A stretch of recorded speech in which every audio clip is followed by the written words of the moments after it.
Bismillahirrahmanirrahim. Assalamualaikum warahmatullahi wabarakatuh.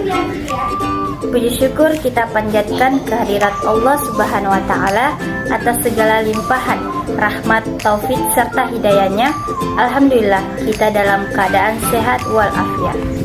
Sebelumnya perkenalkan, nama saya Asmawanti dengan NIM 22-2020-388-620-8040 dari kelas PAIB Program Studi Pendidikan Agama Islam. Video ini dibuat untuk memenuhi tugas mata kuliah perencanaan pembelajaran dengan dosen pengampu Bapak Dr. Usman SAG MAG. Apa yang saya sampaikan kali ini saya tujukan untuk hadirin semua, terkhususnya bagi saya pribadi. Adapun materi yang akan saya bahas yaitu pengertian desain pembelajaran. Menurut Rothwell dan Kasana mengatakan bahwa desain pembelajaran adalah lebih untuk menciptakan pembelajaran secara harfiah. Artinya, desain pembelajaran berkaitan dengan konsep yang luas dalam menganalisis permasalahan kinerja manusia secara sistematis, menawarkan pemecahannya, dan melaksanakan solusi desain untuk meminimalisir konsekuensi yang tidak diinginkan dari tindakan korektif.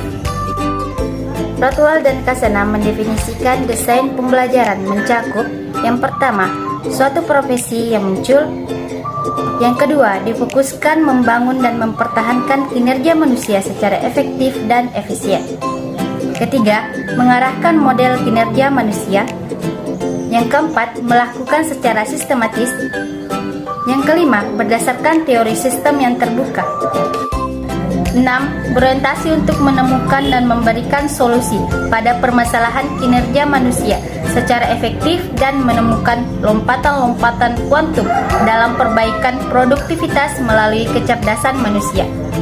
Desain pembelajaran bukanlah suatu pekerjaan yang dilakukan secara tiba-tiba, bukan pula suatu perencanaan tanpa prosedur sistematis, melainkan harus merujuk pada model-model desain yang memiliki karakteristik yang jelas.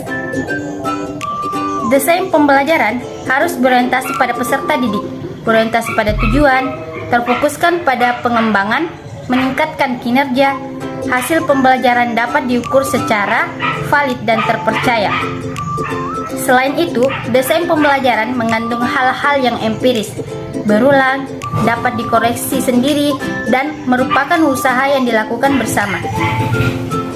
Pun definisi desain pembelajaran dapat didekati dari berbagai perspektif, yaitu: pertama, desain pembelajaran sebagai suatu proses, merupakan pengembangan sistematik tentang spesifikasi pembelajaran dengan menggunakan teori belajar dan pembelajaran untuk mencapai kualitas pembelajaran.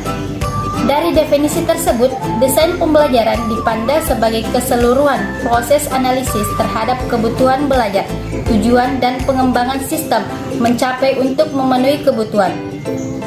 Proses yang dimaksud mencakup pengembangan materi dan aktivitas pembelajaran dan evaluasi terhadap seluruh pembelajaran, aktivitas-aktivitas peserta didik. Yang kedua, desain pembelajaran sebagai suatu disiplin, merupakan cabang ilmu pengetahuan yang berkaitan dengan penelitian dan teori mengenai strategi pembelajaran proses untuk mengembangkan dan mengimplementasi strategi-strategi. Yang ketiga, desain pembelajaran suatu sains, merupakan ilmu yang mempelajari bagaimana menciptakan spesifikasi perinci untuk pengembangan, implementasi, evaluasi, dan pemeliharaan situasi yang dapat memfasilitasi belajar tentang satuan kecil dan besar dari mata kuliah dalam berbagai tingkat kesulitan. Yang terakhir, 4. Desain pembelajaran sebagai suatu realitas, dapat dimulai dari titik mana saja dalam proses desain. Sering muncul suatu pengembangan baru yang dikembangkan menjadi inti dari suatu situasi pembelajaran.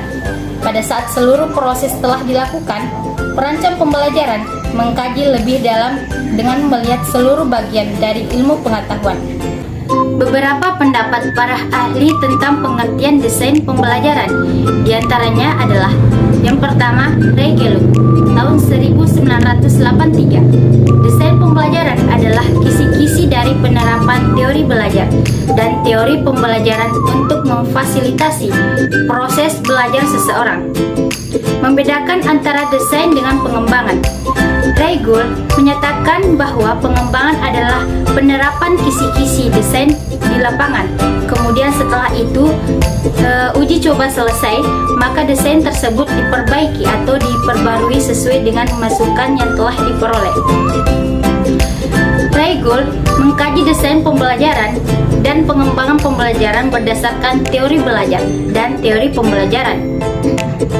Kedua, menurut Wager, tahun 1992, mengembangkan konsep desain pembelajaran dengan menyatakan bahwa desain pembelajaran membantu proses belajar seseorang, di mana proses belajar itu sendiri memiliki tahapan segera dan jangka panjang. Mereka percaya bahwa proses belajar terjadi karena adanya kondisi-kondisi belajar internal maupun eksternal. Kondisi internal adalah kemampuan dan kesiapan diri belajar, sedangkan kondisi eksternal adalah pengetahuan lingkungan yang didesain.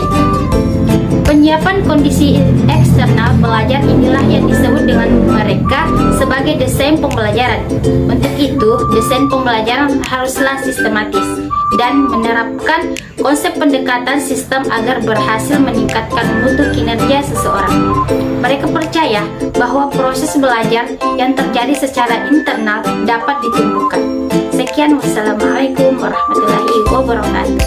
Bring it down, bring it back, make it clap. I got 3 old thoughts, new